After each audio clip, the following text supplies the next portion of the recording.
Okay, so facts about the Chippy project. I'll use the term Chippy to refer to it because Champlain Hudson Power Express is very long, as is CHPE. I feel like Chippy sounds very jaunty, which is perhaps not appropriate, but that's what I'm going to use for right now. So I think the big question when people hear about this proposal is like, why is this being proposed and what problem is it trying to solve? Now, this is what the state talks about, and this is what's often talked about in the problem of addressing climate change and decarbonizing our grid. So this is sometimes called the quote unquote tale of two grids, where upstate New York energy and downstate New York energy look profoundly different.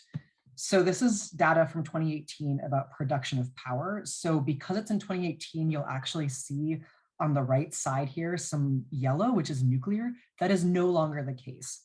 But if you look at it, and we're talking purely about emissions, upstate energy, zones A through E in the grid, are almost entirely zero emissions resources. So you've got that in-state hydro, you've got nuclear. I know it's not zero emissions, it's very complex. People have different perceptions on nuclear. Fact is, it's not fossil fuel based, and only a teeny amount of gas, oil, and other things like that. Also at 6% wind. Downstate, however, in New York City and Long Island, the grid looks really different. It's mostly dual fuel gas and oil power plants. So as we're trying to move to 100% renewable energy, this is a major, major challenge. So the proposal here then is to bring power from Canada, from Canadian hydropower, down to New York City via a high voltage direct current line. So this is a map of Quebec and Newfoundland and Labrador and some of the other maritime provinces of the hydropower installations in Canada.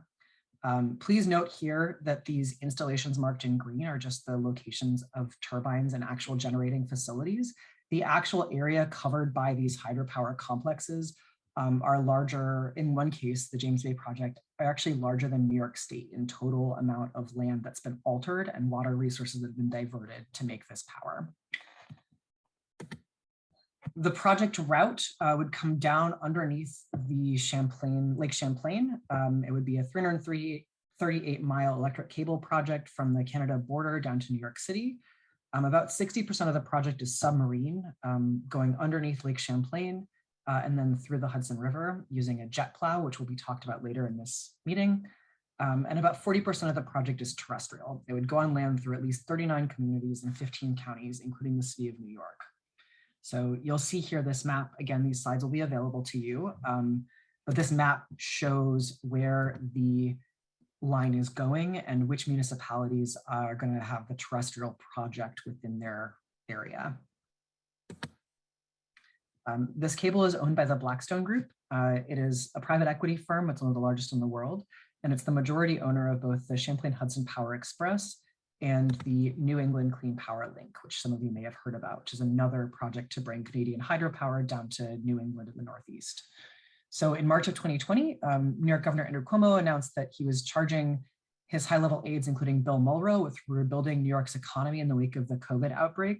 Mulrow is actually a senior advisory director at the Blackstone Group. So there are definitely major questions about why Cuomo then announced a month later that the Chippy would be a huge part of New York's recovery from the coronavirus. I'm going to pass it off to Richard now to talk about some of the history of the project. Richard, are you capable of unmuting yourself, or do you need me to do that? Hang on, I can't see you. There we go. Great. Always fun on Zoom. So thanks, Shay. That was a good start. So just do a quick history here. The project started, I mean, I don't know exactly when it started, but the project surfaced in the public domain 2010 when what's called Transmission Developers Inc., the entity that's formed to do this Chippy cable, applied for what's called an Article 7 certificate of public need and with the PSC, and they also made some applications to federal agencies for federal permits. There was negotiations around that Article 7 proceeding that resulted in what's called a joint proposal, which is basically a settlement of a PSC proceeding. Full disclosure, Riverkeeper was part of that settlement. It made some requirements of Chippy. Most notably, I guess, there were some monitoring requirements, and there was an environmental trust, a trust fund established for mitigation purposes. The PSC then granted the certificate of public need in 2013. 2014, presidential permit was issued. That's needed because this is a border crossing project, so it goes up to the Canadian border, but then there's obviously a line on the other side that joins to it, and the biological opinion was issued, which said it may affect endangered species, but not have significant effects. And then 2015, the Army Corps issued their dredge and fill permit for the project. So the project was largely permitted around 2015. It then languished for a while, and what we understand is that TDI was negotiating largely with New York City to be the anchor customer for the project, but the prices that TDI was asking for the electricity was basically much higher than market rates and higher than New York was prepared to offer. So the project hung around for a while. It was approved, but nothing was happening. And then if we can get the next slide, the solution was generated, which was what's called the Tier 4 clean energy standards. So basically, Tier 4 was added specifically to bring non-fossil fuel energy into New York City. But at the time, we commented, and Sierra Club, I think, commented too, that this is a giveaway to Canadian Hydro, because basically it was pretty clear in the design of Tier 4 that it would favor Canadian Hydro. We were opposed to that for a number of reasons, but at root, because Canadian Hydro is not a low carbon energy source. So it seems like a very strange move to give away clean energy credits to, and then buy them back at some reasonably high rate to a source that doesn't have low carbon. So, you know, that's kind of the, there's lots of other concerns with this project, but at root, that's really one of the key concerns, is that we're using our clean energy money and buying dirty energy. And then there was no huge surprise in 2021, this year, when Chippy and another project, the Clean Path, which I think has a lot more merit to it, were granted they're basically declared to be the winning bidders.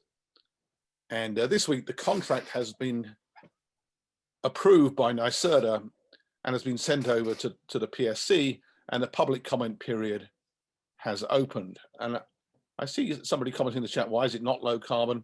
It's not methane emissions, it actually is direct CO2 emissions.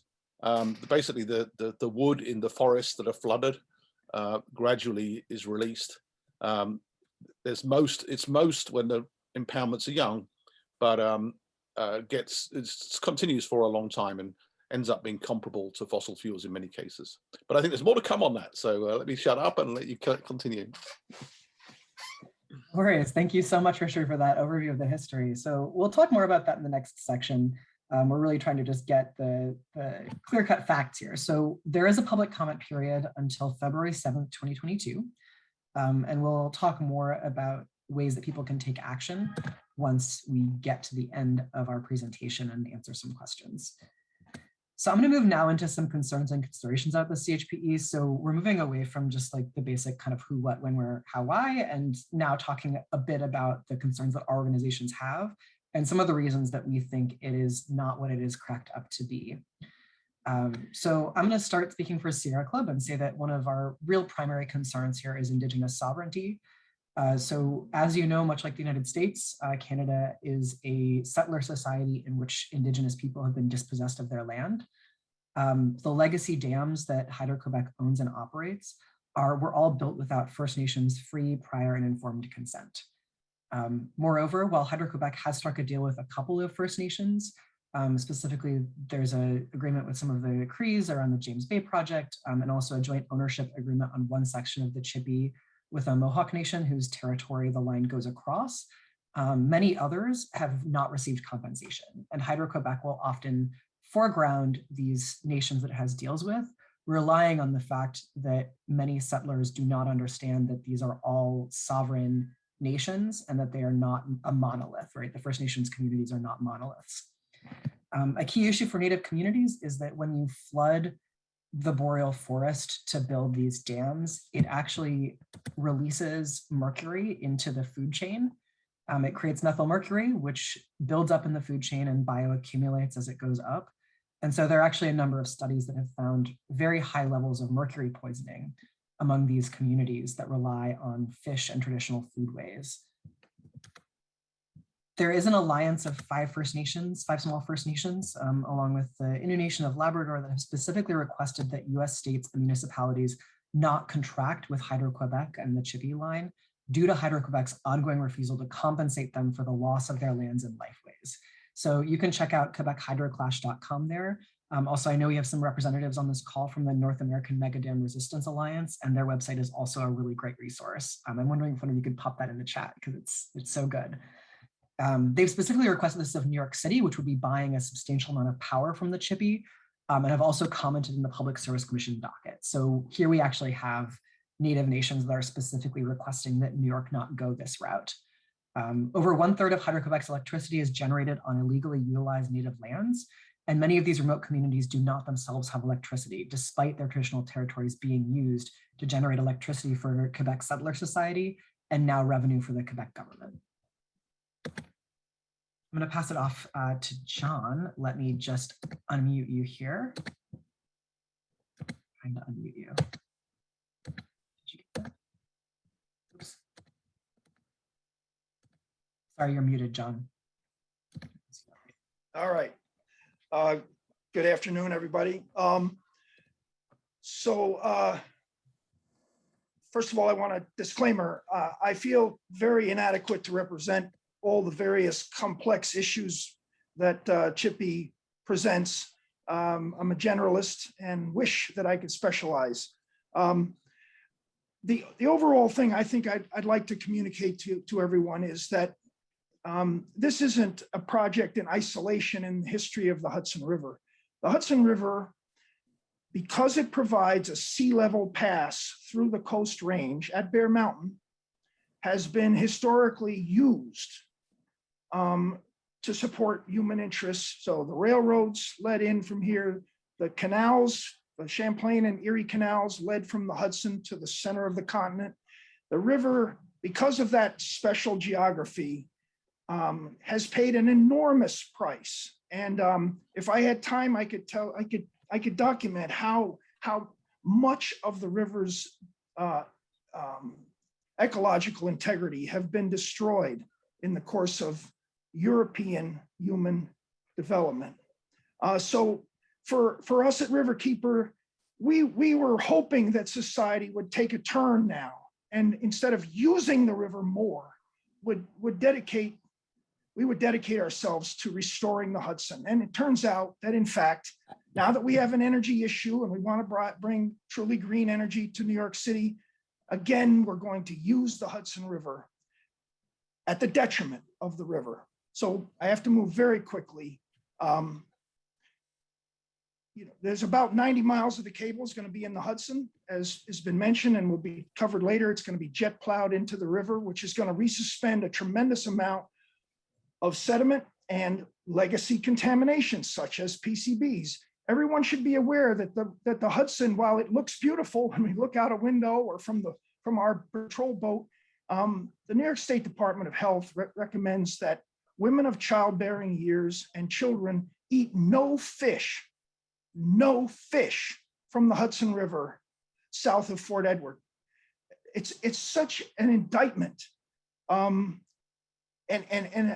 evidence of the crimes we have perpetrated against this river. So in a river where there's so much contamination in the food web, we should be avoiding any resuspension of legacy contaminants.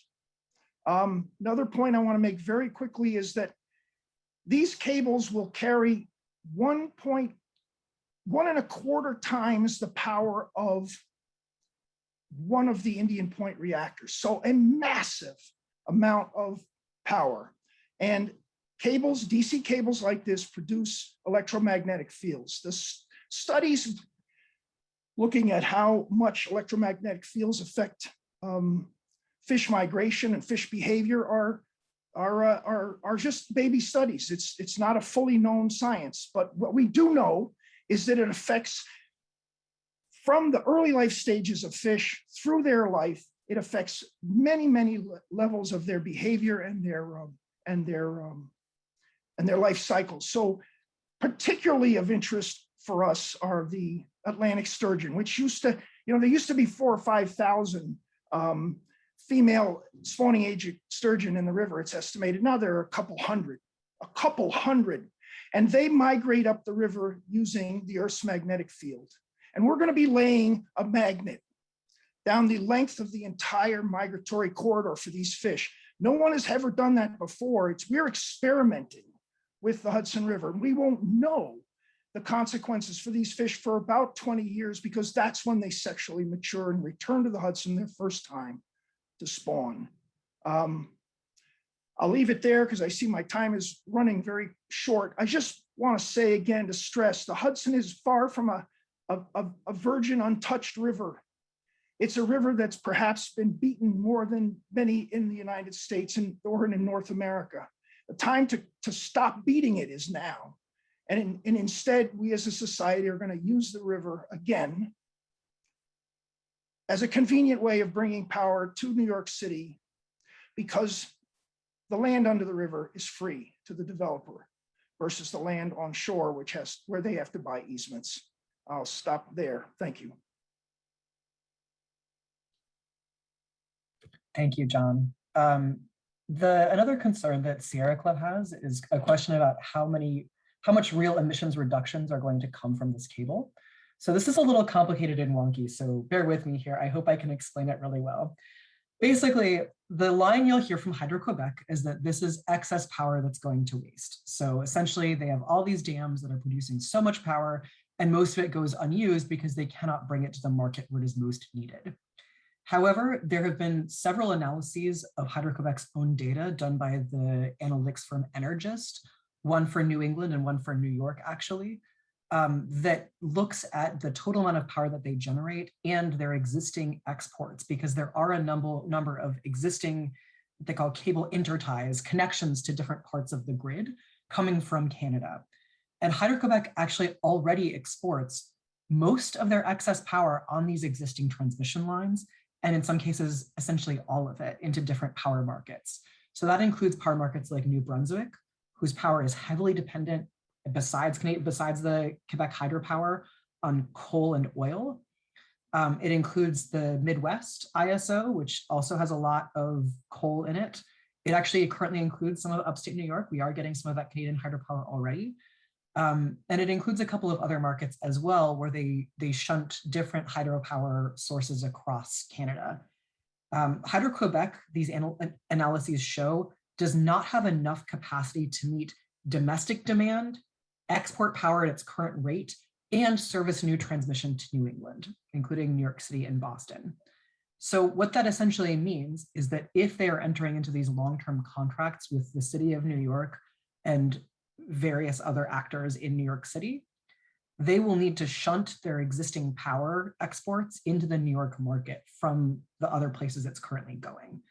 So they're really just shifting this power around. They're not actually adding new clean energy into the grid on a regional basis.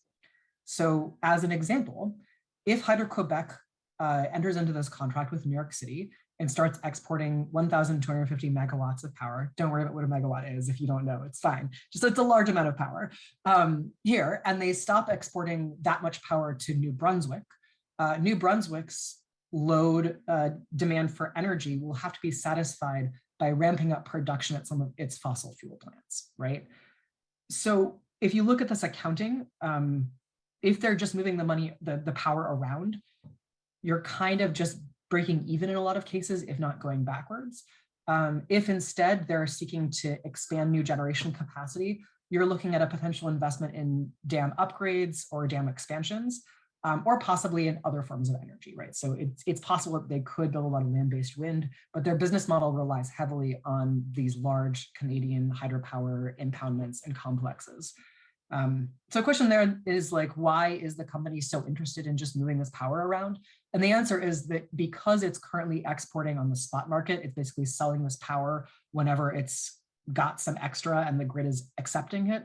It's not getting the kind of overall long-term investment return that it's looking for, that they're going to get out of a long-term contract with New York City.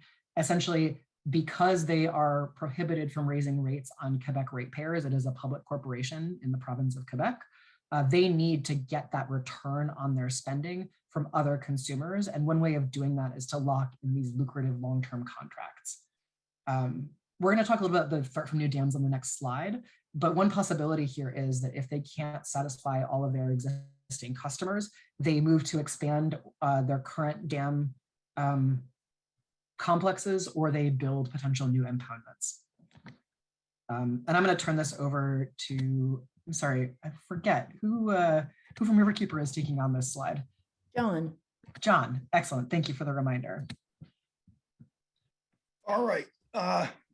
So the threat of new dams, one of the things that's important for everyone to understand is Hydro-Quebec has made a great deal about, saying to the public, saying to New York City, oh, this isn't going to require any new dams. And Shay just explained that, in fact, it may to serve different markets, but there's more of a lie to this that is important to understand. Hydro-Quebec met with us in our offices at Riverkeeper, and we pressed them on this issue. And they readily admitted that their business plan for over a decade has been to build export markets. So they built all the dams that they needed to provide this power to Northeast United States. So yes, they don't need new dams for this new market because they've already built them. And that's a subtlety that they omit to tell us. A lot of the damage has been done, but it's really important to understand that we have to not buy this power for the reasons Shay just articulated, because we don't want them to have an incentive to build more to satisfy other markets. We want to stop it here. You've already heard something about the food web, the methyl mercury, as organic material decays in these boreal forests. There's a tremendous amount of organic material, and natural mercury in the soil creates methyl mercury, which gets into the food web. Now, that sounds bad, but what's really bad is that the people who live there, the indigenous people that Shay was speaking about, they don't get to go to Stop and Shop. Their whole culture still relies on hunting and gathering. And so the fish they are eating, the seals they are catching are bioaccumulating methyl mercury. And a study done by Harvard, with no stake in the game, said that 90%, I'm reading from my notes, 90% of proposed Canadian hydroelectric projects, this was a study done in 2016, may expose local indigenous communities to methyl mercury. So what we're doing is we're saying, we want to check the green box in New York City. And in doing so, we're willing to poison children and adults and the food web in Eastern Canada. What's really inconceivable here is that the President Biden and the state of New York right now are paying all kinds of lip service to making sure they will, there's a Biden executive order where he states that we want to make sure that none of the historically harmed communities are further harmed by any contracts or projects of the United States government. Yet, Chippy has a presidential permit. So what we have here is a lot of talk, and now we have to walk that walk. We have to find a way of saying, okay, we really don't want to hurt indigenous communities, then let's deny this project. Also mentioned earlier is the methane that is produced by, Richard mentioned it, Shay has mentioned it, but it's not, these are not green projects. There's I just printed a press release that was sent by a whole bunch of environmental organizations to 26, asking that all international United Nations funding for dams be withheld, specifically because dams create such a burden for Indigenous communities. Not a smaller factor, but not something we should disregard, is the concrete industry is one of the highest greenhouse gas producing industries globally. So why are we, if you Google these dams and you look at the images, the scale of the dams is inconceivable. They're so big you can't even see people on the ground when there's an aerial image of these projects. Why are we building these massive concrete structures that will produce methyl mercury, that will produce methane? So, you know, we really shouldn't be pretending that this is green energy. It has impacts to the people in Eastern Canada. It's opposed globally by the environmental community. You never hear of hydro listed as a sustainable, renewable energy anymore in the news reports and media. So we'd like very much to stress that, you know, Riverkeeper's position now, having evolved, we, you know, as Richard points out, we were wrong-headed in the early parts of this project, but we really want any new green energy provided to New York City to be from U.S. suppliers, not from a foreign-owned utility. Hydro-Quebec is owned by the Canadian government. We want to avoid burying cables in the Hudson because the Hudson has been used enough. We want to spare all harm to Indigenous and other communities because we can. Other projects exist which wouldn't have no effect on Indigenous communities. And we want to use well-sited solar and wind instead of river-killing hydro. It's an opportunity for us to hinge and do this the right way. Thank you.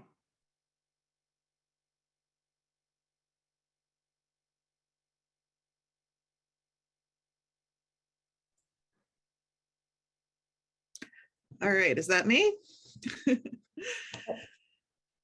Hi, my name is Emily Svenson. I'm an attorney in Poughkeepsie, and I'm a technical advisor to the Hudson 7.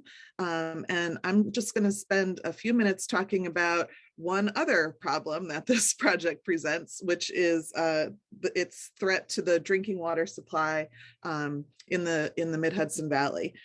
So what is the Hudson 7?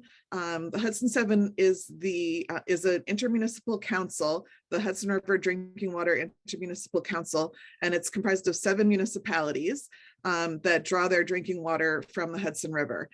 City and town of Poughkeepsie, town of Esopus, town of Lloyd, village of Rhinebeck, town of Rhinebeck, and town of Hyde Park all rely on the Hudson River for drinking water. And that includes over 100,000 people who live in those communities, as well as 3 hospitals, 3 colleges, business, industry in the Mid-Hudson Valley that relies on the Hudson River generally as an exclusive source of drinking water, as well as water for firefighting and everything else. So the 7 communities came together in 2018 to form the Hudson 7 to advocate for protection of our drinking water. Next slide. So the Chippy project route passes right by all of our drinking water intakes. You see here the Rhinebeck and Esopus intakes. It's actually within 500 feet of the Esopus drinking water intake. So each community has its own pipe out in the river that draws in drinking water, and this project would pass right by them. Want to keep going, Rebecca? So it also goes by all the other drinking water intakes, and actually right between the Poughkeepsie has 2 intakes, and the project would pass right between them. Now, when the project was being planned and permitted 10 plus years ago, they did reach out to the municipalities, but really just to ask where their pipe was so that they could avoid like physically hitting it. But there wasn't really any consideration of the impacts on drinking water quality. And that's what we're concerned about and trying to advocate for some, we would love it if the project were stopped completely. And if not, we really need some mitigation to be put in place to protect our drinking water sources. And because of these impacts, we just think that things like, tax credits are ridiculous for this project when it's causing stress on our municipalities and not providing them any benefits. So the issue that we're concerned about is during construction, how the jet plowing to install the cable would stir up the sediments, as John described, that could then enter the water intakes. And remember, so Rebecca's just going to show a video that shows what the jet plowing process is like.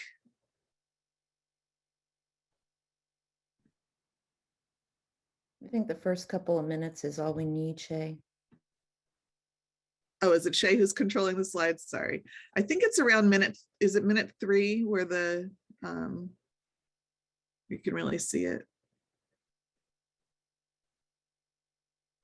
Yeah. So this machine goes through and it jet plows using jets of water 7 feet down into the river bottom. And so it will stir up some amount of sediment from that process. And remember that the river flows both ways because of the tidal action. So when that sediment gets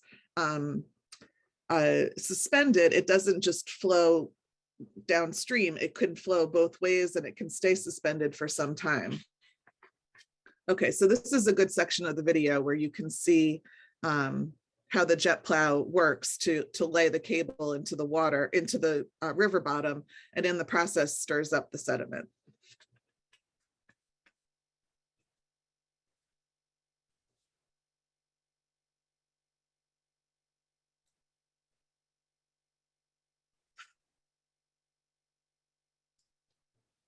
I think that's enough. I think we get the idea. So our concern is that when those sediments are stirred up and might enter the drinking water supply, the provisions that have been put in place for testing and monitoring are not adequate. For instance, some of the testing only occurs after the fact. So they would test the water after it's gotten into our water system, and we'd find out afterwards whether limits had been exceeded, but that doesn't help the people who are relying on that drinking water. We want them to put in place real-time monitoring that will allow us to stop the process if pollution occurs. Want to go to the next slide? So these are some of the pollutants that are known to exist in Hudson River sediments. The ones on the left would be monitored in the current plan for the Chippy project: PCBs, heavy metals, and total suspended solids. The ones on the right, there is no monitoring in place for those at this time, and we believe there should be, because those are known to exist in the Hudson River sediments and could affect drinking water quality. Other things, total organic carbon, just from the sediment itself, can form cancer-causing compounds once it gets into a drinking water treatment system. And PFAs are something that we didn't even know about back when the original plans were being made for this project. And now we're aware of that issue. So just as an example, recently Central Hudson went through began a remediation project to remediate coal tar in Poughkeepsie. And you can see it in that picture, the sheen from some of the coal tar that was released. And there was no planning ahead for the fact that that might flow northward because of the tide. And it ended up flowing northward and entering the Poughkeepsie drinking water system, and it had to be shut down. So this is something that we're learning more about. We have now gathered as the Hudson 7 to advocate, and we want to prevent these problems from happening now that we know more about them. So our requests, we're currently putting together a formal request for sediment sampling, pilot testing, and real-time monitoring. for the Chippy project. But I think that I'm glad to have been here today and given you that background so that you can understand, just the breadth of problems that this poses, not only at the source in Canada, but in the Hudson River as well. Thanks, Emily. Hi, I'm Rebecca Martin of Riverkeeper, and I'm here to just quickly update everyone here on what we've learned recently, which are the pilots that the Chippy proposal is requesting throughout the Hudson River watershed and beyond. What you see here on the left is a segment of the Chippy application where they are outlining the benefits in Ulster County. And we can get into those more at another time. So payment in lieu of taxes is what's on the docket now. And payment in lieu of taxes, simply put, are property tax reductions. IDAs, industrial development agencies, grant pilots with property tax reductions to catalyze economic activity in the way of job creation. Historically, the size of pilots are based on the number of short and long-term jobs created by a proposed project. So TDI is actually the applicant and is seeking pilot agreements from 13 of the 15 counties where they'll be burying the Chippy transmission line throughout both the submarine and terrestrial routes. And that's in the U.S. portion of the proposal. Recently, Todd Singer was in Ulster County at the Ulster County IDA, giving a presentation of his application, and I'll speak a little bit more about that in a moment. Todd is the Executive Vice President and Chief Financial Officer of TDI, which is a Blackstone portfolio company. And he said to the IDA that property tax is TDI's largest operating expense for the Chippy project. So far, the counties of Essex, Washington, Saratoga, and Schenectady have approved 30-year pilots for Chippy, and Greene County is currently advancing. Singer said that the counties were eager to take any amount of the pilot as free money because of TDI's promise of not using services in or out of the river. Next slide. So Todd Singer said publicly that if none of the pilots occurred, it would be a bad day for the Chippy project. And that's significant here. So for instance, one of the pilots from Ulster County, and we've transcribed the meeting there that occurred in October, is requesting this 30-year pilot that is worth $65 million, this one pilot. So according to their application, TDI, their property tax over 30 years would be $94 million. So if Ulster County approves their pilot request, they would pay only $29 million over the life of the pilot, or 30 years, a savings to TDI of $65 million. And of course, those taxes have to be paid by someone, and that will be the Ulster County tax-paying residents. The Chippy cable route in Ulster County would be an 18.5-mile segment in its entirety underwater through jet plowing, as you saw. And Singer reported to only be in the river for 1 to 2 months, and then Ulster County would never see them again. So how many jobs would TDI create in Ulster County, for example, for a 30-year pilot? Singer said that they could not yet commit to a number in the Mid-Hudson Valley. So if the pilot was rejected, wouldn't TDI have to pay the full amount, is the question that the IDA asked TDI. And why would the county negotiate a pilot for a project that provides no direct benefits to Mid-Hudson residents? Last slide. So we think at Riverkeeper, we're working on this now, that residents should tell TDI or tell the IDAs that TDI should pay their fair share of taxes. And although the true costs of this project are still coming to light, TDI is seeking subsidies from not only New York State, but hundreds of millions more in tax breaks from counties along the Hudson who have nothing to gain from this project.